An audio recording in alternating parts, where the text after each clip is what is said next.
Kim Jong-un, l'un des dirigeants les plus secrets de l'histoire contemporaine, vénéré chez lui, redouté à l'étranger. Il dirige la Corée du Nord depuis plus de 10 ans, vu par son peuple comme un quasi-dieu. Mais derrière la propagande, qui est vraiment Kim Jong-un, quelles habitudes étranges et quel luxe caché rythment la vie du chef du régime le plus isolé du monde. Restez avec nous. On va lever le voile sur les vérités étonnantes autour de cette figure mystérieuse. Numéro 8. Les habitudes personnelles et la santé de Kim Jong-un. La vie de Kim Jong-un est entourée de mystères, mais de temps en temps, des rumeurs et des rapports filtrent, révélant ses habitudes insolites. Derrière les portes closes du pouvoir nord-coréen, son quotidien extravagant montrait une dirigeant qui aime se faire plaisir tout en étant très préoccupé par sa santé. On raconte que Kim est anxieux, obsédé par sa sécurité et le contrôle. Il souffrirait d'insomnie, aggravé par le stress et son goût pour la bonne chair et l'alcool. Il lui arrive de prendre des repas tardifs composés de bœuf de Kobe, de fromage importé et d'autres mets raffinés. Son ancien chef personnel, Kenji Fujimoto, a raconté que Kim adore les dîners luxueux, souvent accompagnés de champagne. Pour la plupart des gens, ce genre de festin est exceptionnel. Mais pour Kim, c'est la routine. Son amour du fromage aurait commencé pendant ses années d'école en Suisse. On raconte même qu'il aurait envoyé des officiels en France pour apprendre à fabriquer du fromage suisse, sans succès. Cette passion pour la nourriture riche a eu des conséquences sur sa santé. Kim, qui pesait environ 90 kg dans sa vingtaine, dépasserait aujourd'hui les 127 kg. Associé à sa consommation d'alcool, cette hygiène de vie lui aurait valu des problèmes de santé comme du diabète, de l'hypertension et peut-être la goutte. Certains disent aussi que Kim aurait des difficultés sur le plan psychologique. Les services de renseignement sud-coréens pensent que sa santé décline. Et il y aurait même une équipe de chercheurs qui plancherait sur des moyens de prolonger sa vie. Même si les détails restent flous, une chose est sûre, Kim prend sa santé très au sérieux. Mais ses excès ne s'arrêtent pas à la nourriture. Il dépenserait chaque année plus de 650 000 € pour du café brésilien et raffole des grands crus, avec une rumeur selon laquelle il aurait déjà bu 10 bouteilles de Bordeaux en une soirée. Il apprécierait aussi le vin de serpent, une boisson traditionnelle infusée avec des serpents venimeux, censée renforcer la vitalité. Alors, combien de temps peut-on tenir avec un tel mode de vie? Et jusqu'où ira Kim Jong-un pour rester au pouvoir en Corée du Nord? Dites-moi ce que vous en pensez dans les commentaires, mais son obsession du luxe ne s'arrête pas là. Elle touche aussi ses moyens de transport. Numéro 7, la parade du luxe. Kim Jong-un est célèbre pour son style de vie extravagant, qu'on retrouve dans sa collection impressionnante de voitures de luxe. Son garage compterait environ une centaine de véhicules, dont des Mercedes, des Audi, des Rolls-Royce et même une Lamborghini. Sa préférée, c'est la Mercedes-Benz S600 Pullman Guard, estimée à environ 900 000 €. Cette voiture blindée peut rouler à 80 km à l'heure même, avec des pneus crevés, grâce à son châssis en acier renforcé, son plancher blindé et ses vitres incassables. Elle embarque un moteur V12 biturbo de 5 litres et demi, développant plus de 500 chevaux. Cette S600 Pullman Guard est devenue un incontournable lors des apparitions publiques de Kim, notamment lors de sa prise de pouvoir en 2011 et au sommet États-Unis-Corée du Nord à Singapour. Kim affectionne aussi la Maybach 62S, souvent présente lors de ses déplacements, sûrement comme véhicule de secours, début 2019.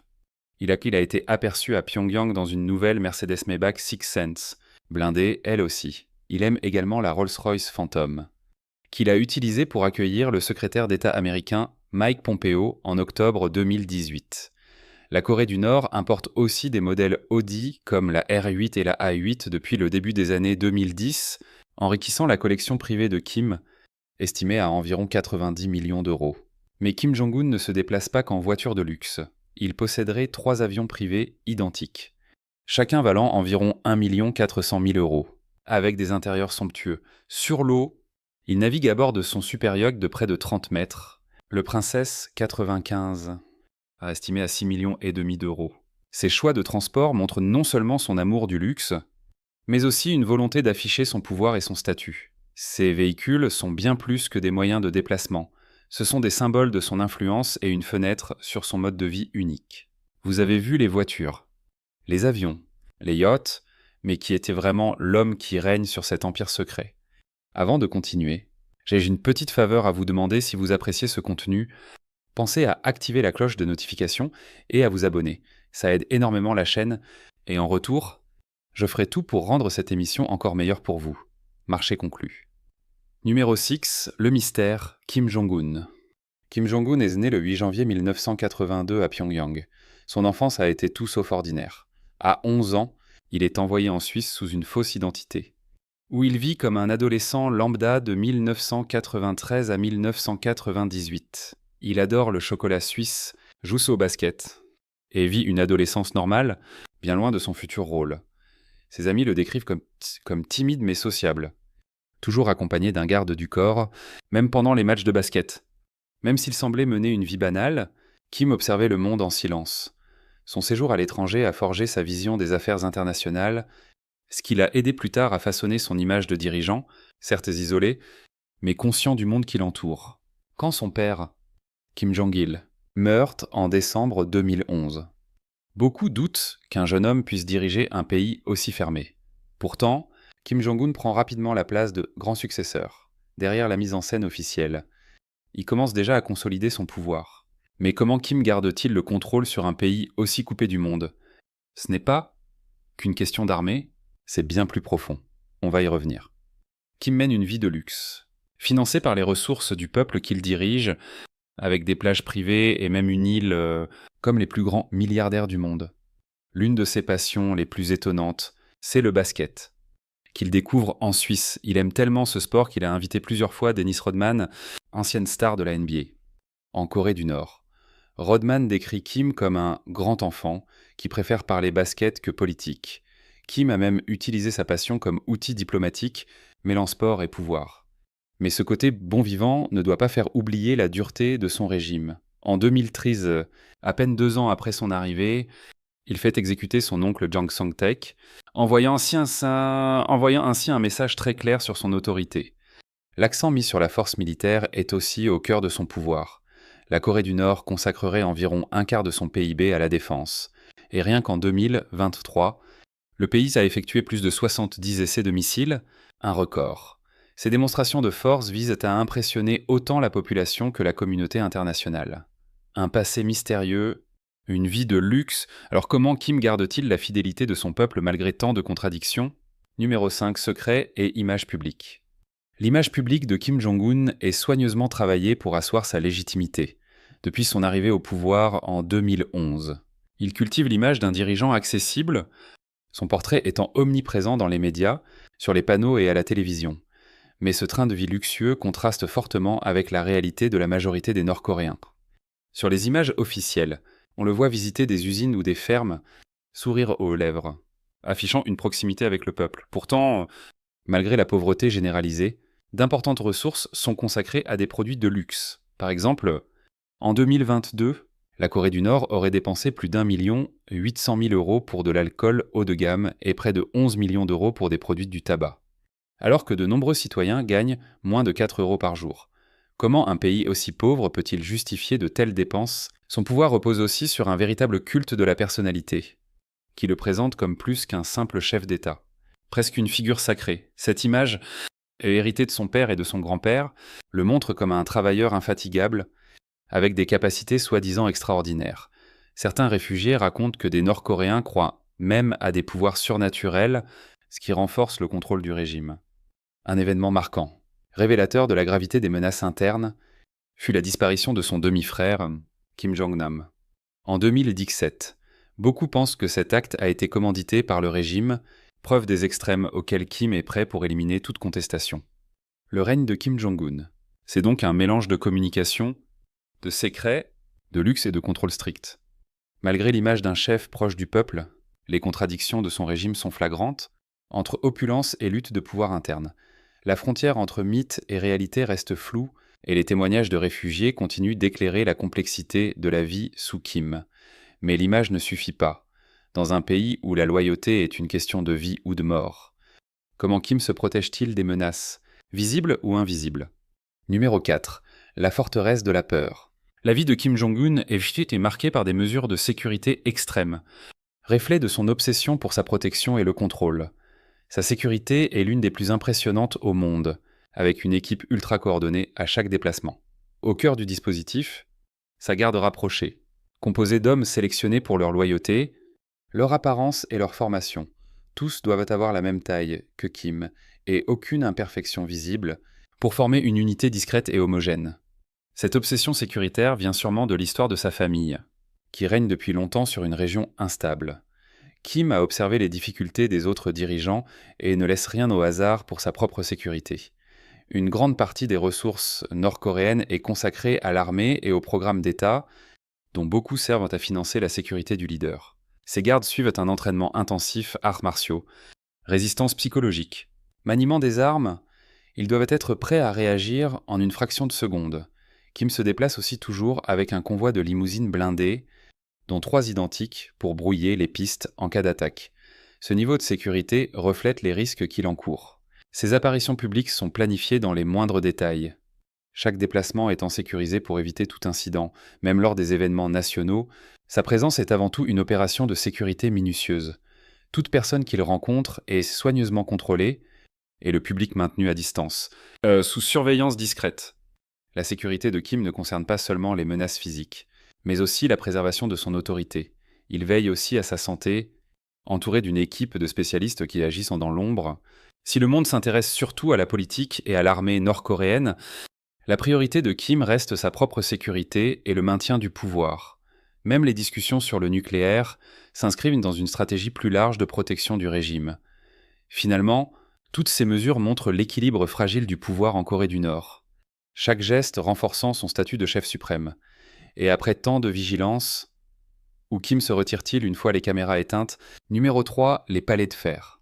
Après une longue journée, Kim Jong-un ne rentre pas dans une maison ordinaire, mais dans l'une de ses 20 résidences somptueuses disséminées à travers la Corée du Nord. Selon des sources non officielles, sa résidence principale est un manoir luxueux appelé localement le palais présidentiel, ou maison numéro 55, située à environ 12 km de la place Kim Il-sung, dans le district de Rongsong au nord de Pyongyang.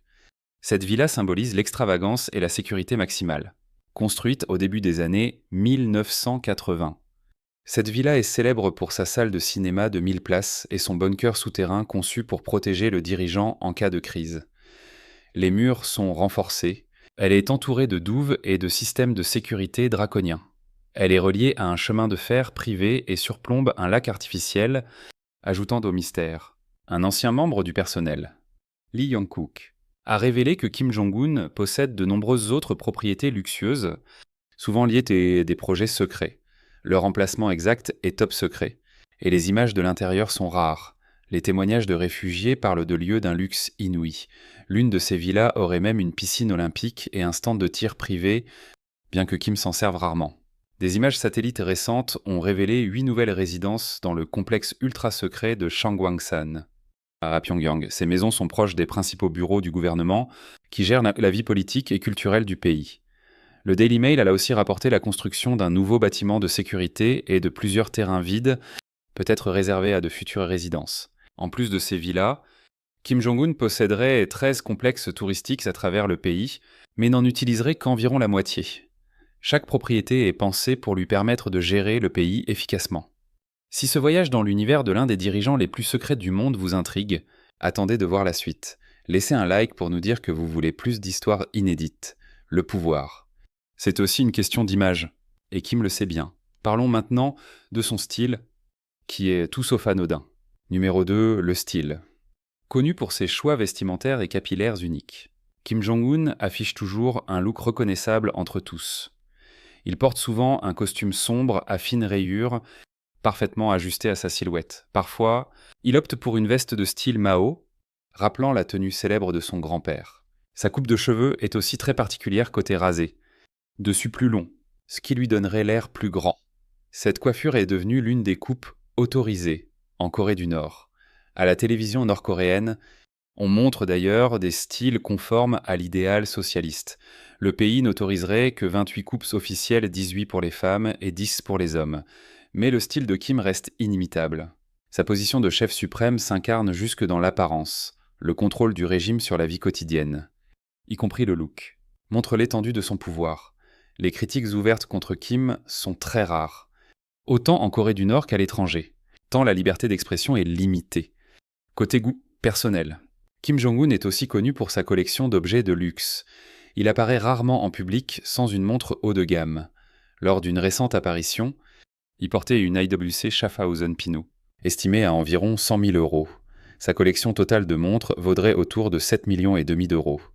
Il est aussi souvent photographié avec ses jumelles, symbole de sa vigilance constante. Mais au-delà des costumes, des villas et des gros titres, il reste une part de Kim Jong-un que personne ne connaît vraiment sa vie privée et son entourage féminin.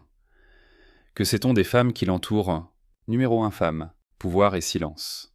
Kim Jong-un, le chef de la Corée du Nord, est souvent décrit comme un homme de pouvoir absolu. Un réfugié affirme qu'il mène une vie de luxe, dépensant chaque année des dizaines de millions d'euros en vin et autres produits haut de gamme. On dit aussi que certaines femmes proches du pouvoir sont assignées à des hauts responsables et doivent se plier aux exigences de l'État. Malgré ces rumeurs, Kim a une famille officielle, son épouse. Lee Sol-ju, ancienne chanteuse et enseignante, et 3 enfants.